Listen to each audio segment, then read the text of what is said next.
गुरुदेव, अब एक कहानी सुनाने की शुरुआत करें। ये घटना मेरे जीवन की स्मृतियों में हमेशा के लिए बस गई है। तंत्र साधना में दीक्षित हुए तो कई वर्ष बीत चुके हैं, लेकिन ऐसी घटना का सामना मैंने पहले कभी नहीं किया था। उस समय मेरी उम्र नितांत ही कम थी, बस एक कच्चा नौजवान था। इसलिए मैंने कंधे पर झोला टांग कर निकलने का निर्णय लिया।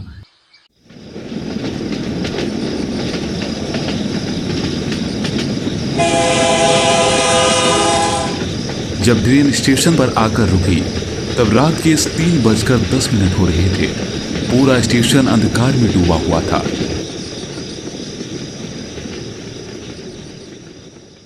स्टेशन मास्टर के कमरे में एक हल्की सी हरिकेन चल रही थी। वहां जाकर सुना कि खैरबाड़ी जाने के लिए लंबा रास्ता पैदल ही तय करना होगा। बीच में चालसा जंगल का भी एक बड़ा हिस्सा आएगा, लेकिन उस रास्ते पर कोई बैलगाड़ी नहीं जाती। पैदल चलने के अलावा और कोई चारा नहीं था। मेरे साहस की कहानी तो तुम जानते ही हो, इसलिए मैंने सुबह की रोशनी का इंतजार भी नहीं किया और स्टेशन से निकलकर कच्चे रास्ते पर चल पड़ा।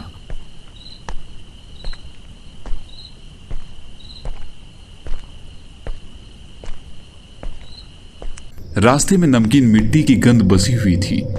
वो रास्ता शायद कई वर्षों से नहीं बना था, इसीलिए चलने में काफी मुश्किल हो रही थी।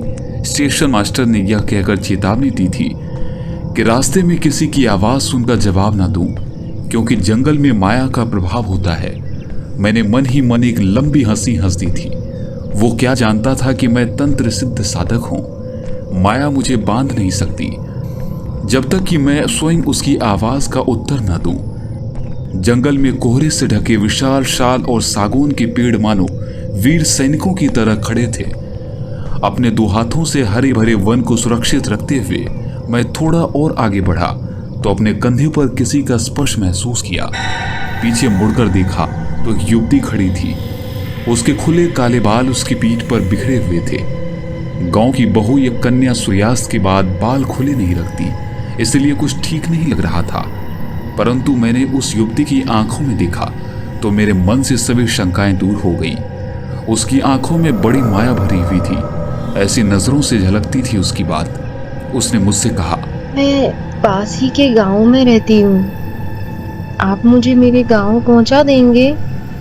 अकेले इतनी दूर चलने का साहस नहीं हो रहा। मुझे ऐसा लगा मानो मैं किसी भ्रम में हूँ और मैंने उसे कहा, अच्छा, कहाँ है तुम्हारा गांव? यहाँ से सीधा रास्ता चला गया है। हालांकि अंधकार में पहचानना कठिन हो रहा था। आओ, मेरे पीछे पीछे आओ।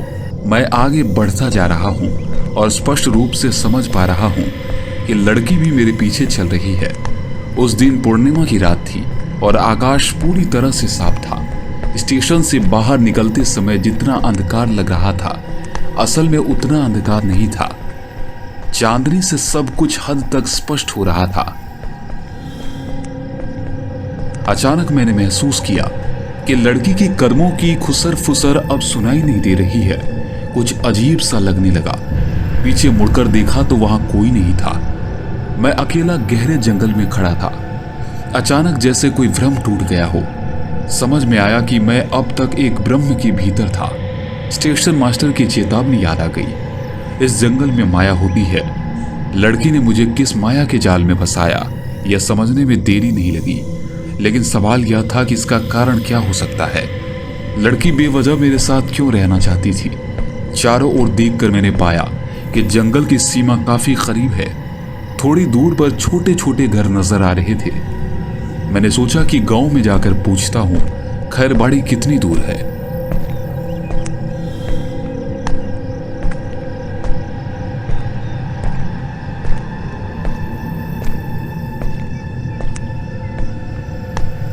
आशा की किरण लेकर मैं आगे बढ़ता गया, यह सोचते हुए कि शायद रास्ते में किसी से मुलाकात हो जाए। रात का अंधेरा गहरा हो चुका था।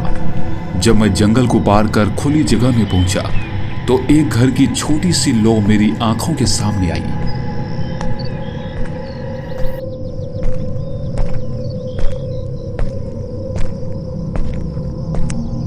अरे, क्या यही खैरबाड़ी है?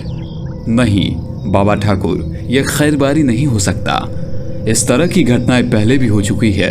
कई वर्षों से एक मायावी कन्या किसी को न किसी को इस गांव में ले आती है।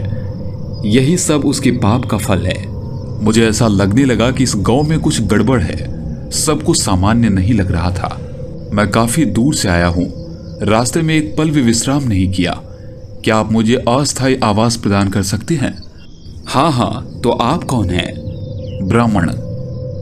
ओह ब्राह्मण, आपकी सेवा करके हमें कुछ राहत मिलेगी। एक युवक ने मुझे गांव के अंतिम छोर पर एक छोटे से मिट्टी के घर में ले जाकर ठहरा दिया। वहां पहुंचकर मैंने राहत की सांस ली। मेरा मन किसी भी हाल में मायावी कन्या का रहस्य उजागर करना चाह रहा था। रात गहरी हो चुकी थी। मैं सीधा नदी की ओर चल पड़ा। घर से थोड़ी दूरी पर एक साफ सुथरी नदी बह रही थी। मैंने सोचा बाल्टी की जरूरत नहीं है, 2-3 डुबकी लगाकर ही काम चल जाएगा। अचानक मेरे छठे इंद्रिय ने संकेत दिया कि कोई मुझे पीछे से देख रहा है। जल्दी से पलट कर देखा, मेरी आंखें ठहर गई। मेरे सामने कुछ किशोरियां खड़ी थी। उनका अव्यवस्थित रूप स्पष्ट था। मुझे वो घूर रही थी और एक लड़की के होठों पर क्रूर मुस्कान थी। मैंने कठोर स्वर में पूछा, क्या चाहिए तुम्हें? लड़की ने कोई उत्तर नहीं दिया। मैं स्थिर खड़ा रहा और मैंने खुद को भी अविचल रखा। यह समझना मेरा एकमात्र उद्देश्य था कि वो लड़की क्या करने जा रही है। अचानक लड़की ने फुसफुसाते हुए कहा, हमारी जरूरत नहीं है, सब खत्म कर दूंगी मैं।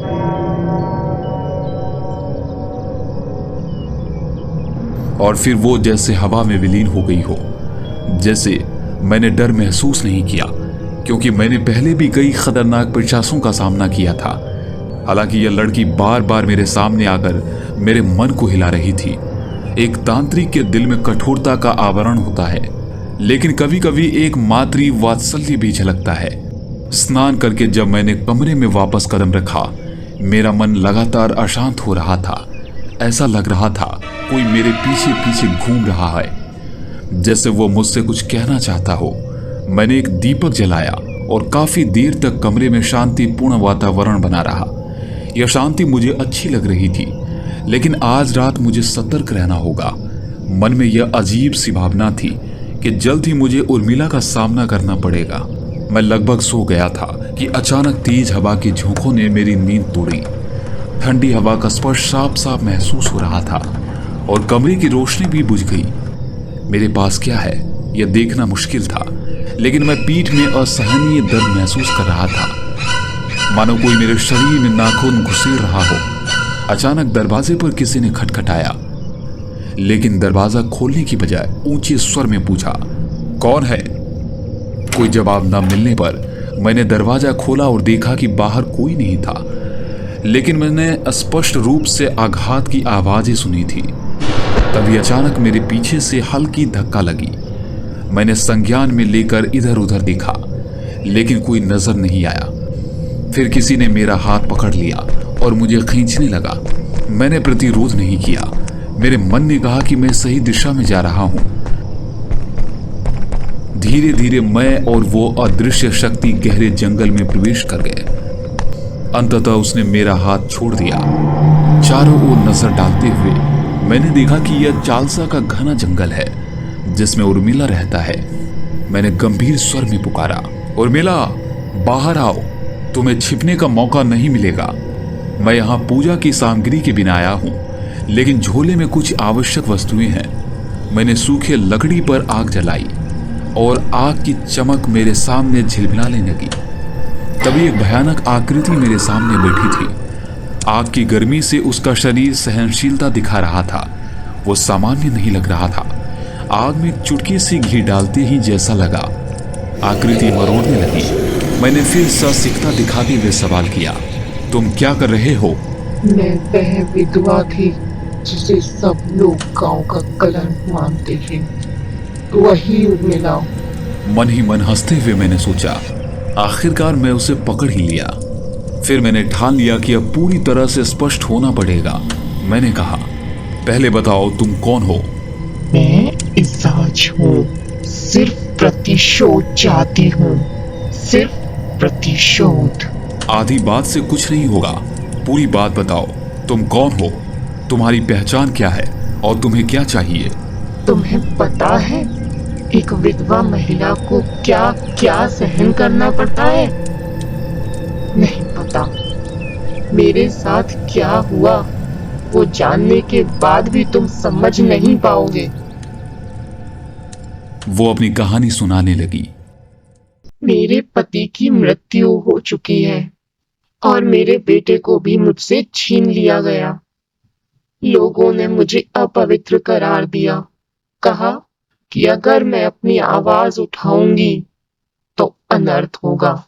देखो हमारे साथ क्या किया गया है, सब कुछ मुझसे छीन लिया गया। अब तो मेरे भाग्य की रेखाएं भी मिट चुकी हैं। मैंने अपने परिवार का सर्वनाश देखा है और अब केवल एक अदृश्य शक्ति ही मुझे इस बंधन से मुक्ति दे सकती है। फिर उसने आग की ओर इशारा किया। आग धीरे धीरे बुझ रही है। मैंने फिर से घी और कपूर मिलाया।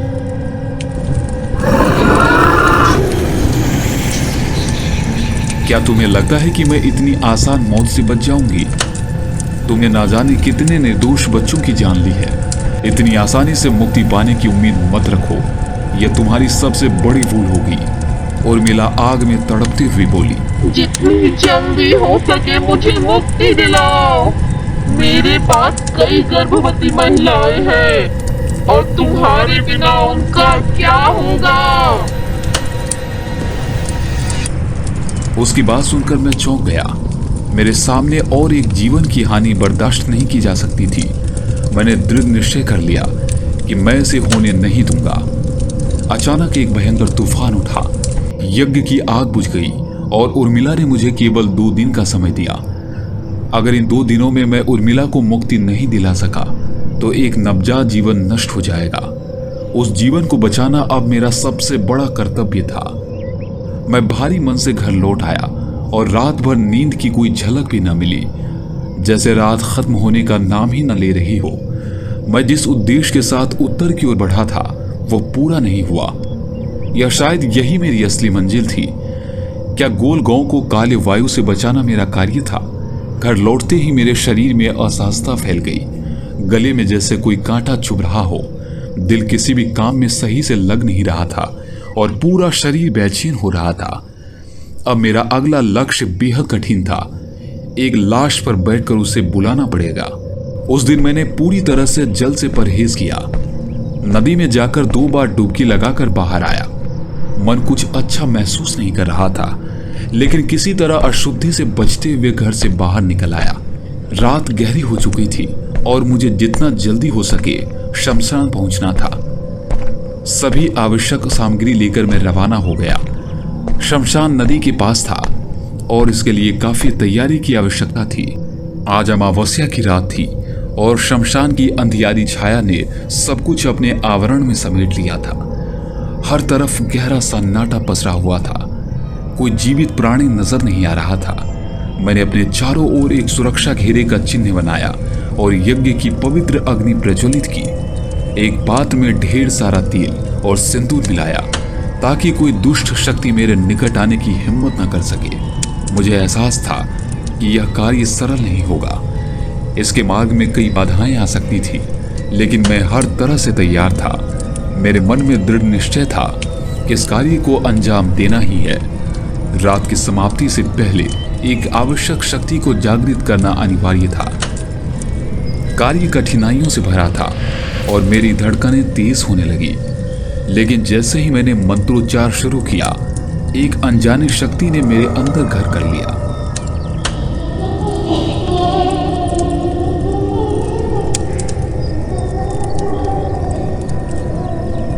मंत्रोच्चार समाप्त हो चुका था और यज्ञ की आग अभी भी प्रज्वलित थी। अचानक अग्नि की लपटें मंद पड़ने लगी। मुझे महसूस हो रहा था कि हवा चल रही थी, लेकिन यह अजीब बात थी कि वो केवल मुझे ही स्पर्श कर रही थी। एक अन्य आत्मा की उपस्थिति का एहसास होने लगा था, जो धीरे धीरे मेरे चारों ओर मंडरा रही थी। चारों ओर गहरा सन्नाटा पसरा हुआ था, जैसे रात ने अपनी काली चादर पूरी तरह फैला दी हो। शमशान के बीचों बीच में अकेला बैठा था, जैसे एक जंगली शिकारी अपने शिकार का इंतजार कर रहा हो। आग की लपटों के बीच मैंने अपनी उंगली काटी और एक बूंद खून उस धधकती आग में डाल दी। आग की लपटें अचानक उग्र हो उठी, मानो उन्हें मेरी बलि का स्वाद मिल गया हो। मेरे होठ अनायास ही मंत्रों का जाप करने लगे। दूर कहीं से गिदड़ की भयानक आवाजें गूंजने लगी और उसके साथ ही सैकड़ों चीखें मेरे कानों में प्रतिध्वनित होने लगी। जीत मेरी होगी, मैंने खुद से कहा। देर हो जाए ऐसा संभव नहीं है। धीरे धीरे धुएं के बीच से उर्मिला का शरीर प्रकट होने लगा। उसकी आत्मा थरथरा उठी। मैंने तुरंत समझा यही उसका मोक्ष है। यह साधना मेरे लिए नहीं, बल्कि उर्मिला को उन काली शक्तियों से बचाने के लिए है जो उसकी आत्मा को गंदगी की तरह घेर रही थी। अब कोई भी गंदगी उसे छूने का साहस नहीं करेगी। उर्मिला का शरीर अब राख हो चुका था और मैं अकेला उस धधकती आग के सामने बैठा था। मुझे मालूम था कि जीत अभी दूर थी, लेकिन इस शमशान में ठहरने का कोई औचित्य नहीं बचा था। मन को शांति की दरकार थी। चारों ओर एक अजीब सी खामोशी छाई हुई थी, जैसे कुछ भी नहीं घटा हो, जबकि कुछ पल पहले ही जीवन और मृत्यु का खेल अपने चरम पर था। धीरे धीरे मैंने अपने जमे हुए शरीर को उठाया। यज्ञ की आग अब बुझ चुकी थी, उसकी गर्मी भी ठंडी हो चुकी थी। मुझे पता था अब गांव लौटने का कोई कारण नहीं है। इस समय मैं सीधे अपने घर जाऊंगा, वहीं जहां मेरे अस्तित्व का मकसद अभी भी बाकी है।